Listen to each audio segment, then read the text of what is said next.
السلام عليكم ورحمة الله تعالى وبركاته. walaashina Caaisha channelka aan naga daawanaysan waa Caaisha Mataan. fadlan soo dhawaada.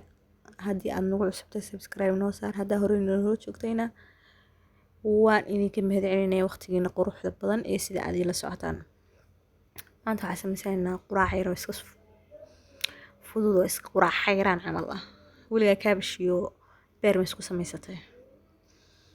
maanta halkaas intaasaan kasoo tuuranaynaa insha allah. maqribaa soo qaadanay, waxaa kusoo shubanay saliid yar, sidoo kale waxaa ku darsanaynaa basal 2 xabo oo aynu soo jarjaranay, waynu shiilaynaa, waa isku soo laabanaynaa insha allah.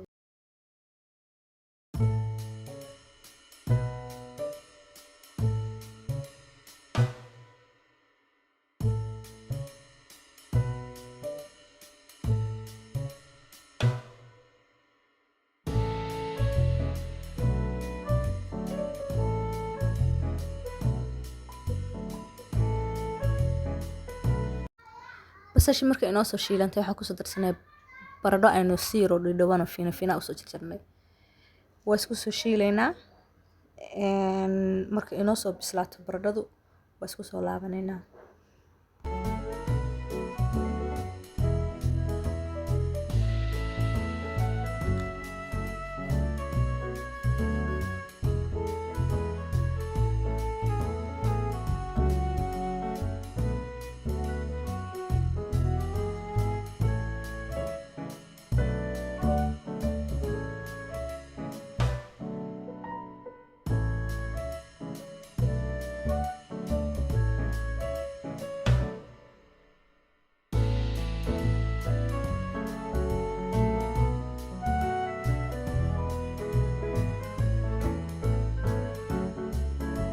baradhadii basashii goorta muddo isku soo shiileynay oo ay bisil ku soo dhowdahay, waxaa kusoo darsanay kaabash aynu isna sidoo kale si fiina dhuudhuuban usoo jarjaranay, iyo xabad kaarooto oo weyn ama 2 xabo oo aynu yana soo hoolay, kaarootada lagu hoolaa kusoo hoolay. kadib waa isku soo shiilaynaa intaas, sidoo kale waa isku soo laabanaynaa insha allah.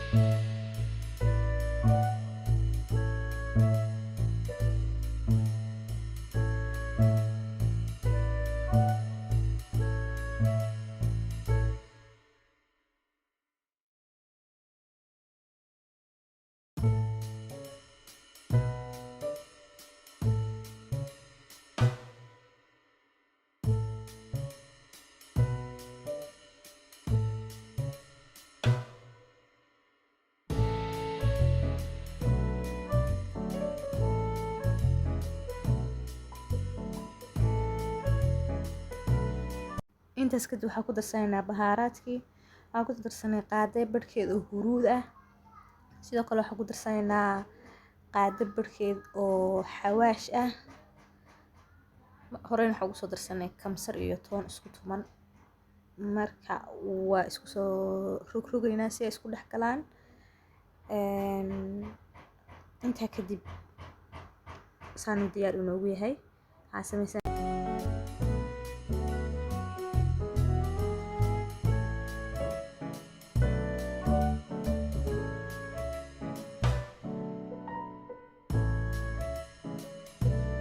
khudaarteena marka iskugu soo keento badhacda ay soo bislaatay, intaa yar dhexdeenu banaynay, saliid baa ku shubanay. sidoo kale waxaa ku soo shubanaynaa basal, jeex basal aynu siiro fina usoo jarjarnay, waa rogrogaynaa. xoogaa yar goorta jagacsanto waxaa ku sameynaynaa, waxaa ku darsanaynaa, waxaynu ku darsanaynaa allahumma mustacaan beerka aynu haysanay, beer geel baa isticmaalaynaa, arina waa isticmaali kartaa. marka waxaa sameynaa beerkeeni markaan kusoo darsano, intaa yar dhexda ama beerka ku shiilaynaa, waxa laga wahsanayaa inta maqli kala gaar loogu shiili lahaa. kadib marka isku soo shiilano oo beerka isla waqti badan qaadan maayo moogtahay, waxay goorta isku rugno khudaarta oo dhan ba isku gedinaynaa isaga iyo khudaarta isku soo gedinaynaa oo isku walaaqaynaa haadow salaam taas u diyaar inoogu noqonaya insha Allah aad ba ugu mahadsantihiin waqtigiina quruxda badan iyo la socodkiina videoga like inoo saara hada nagu cusubtayna nagu soo biir subscribe noo saar like noo dheh aad ba idinka mahad celinaya waqtigiina quruxda badan aad ila qaadateen mahadsanidin